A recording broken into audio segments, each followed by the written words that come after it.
अच्युतं केशवं कृष्ण दामोदरं रामनारायणं जानकीवल्लभं रामनारायणं जानकीवल्लभं। कौन कहता है भगवान आते नहीं, तुम मीरा के जैसे बुलाते नहीं।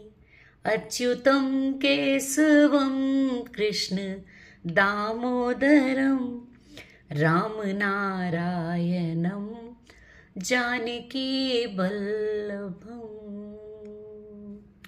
हरे कृष्णा।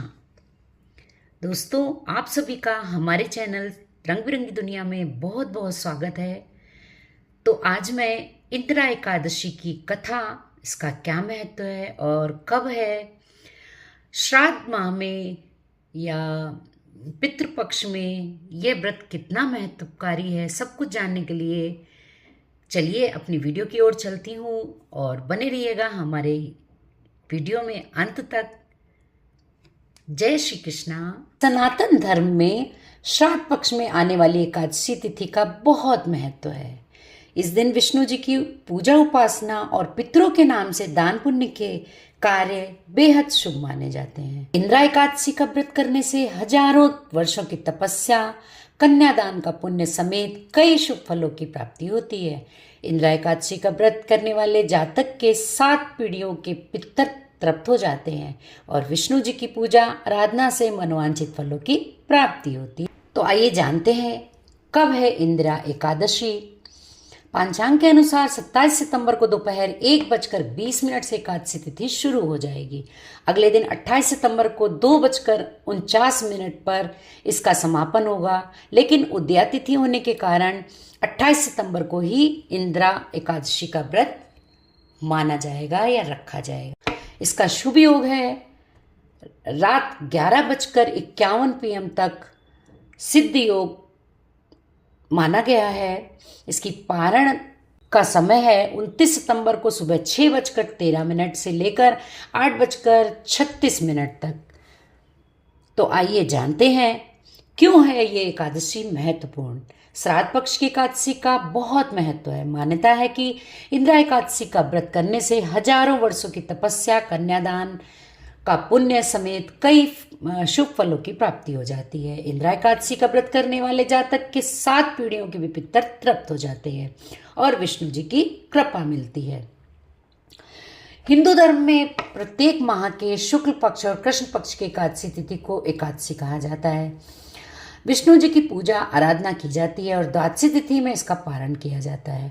आश्विन माह के कृष्ण पक्ष की एकादशी को इंदिरा एकादशी के नाम से जाना जाता है।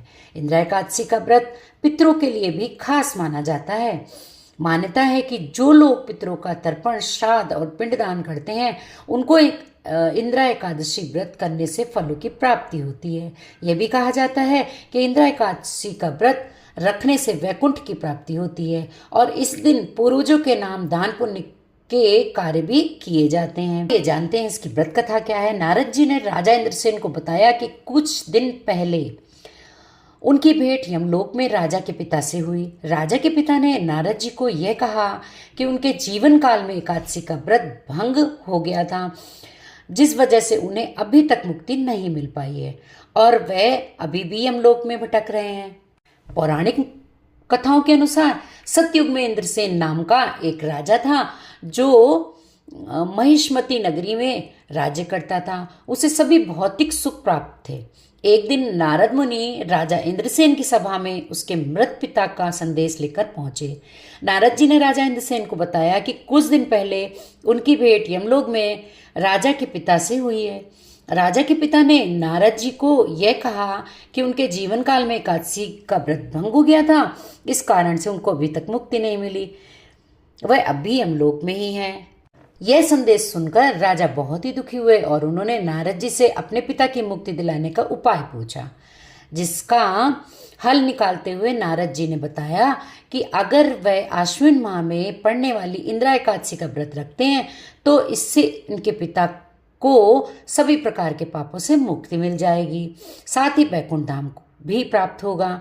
इसके बाद राजा ने इंदिरा एकादशी का व्रत किया, भगवान विष्णु की विधिवत पूजा की, साथ ही राजा ने पितरों का श्राद्ध किया, ब्राह्मण भोज और उनके नाम से क्षमता अनुसार दान पुण्य भी किया। जिसके परिणाम स्वरूप राजा के पिता को मुक्ति मिल गई और उन्हें मोक्ष की प्राप्ति हुई। इतना ही नहीं, राजा इंद्रसेन को भी मृत्यु के बाद वैकुंठ धाम की प्राप्ति हुई। यही वजह है कि आज भी लोग इस व्रत का पालन बड़े भाव के साथ करते हैं। जय श्री हरि।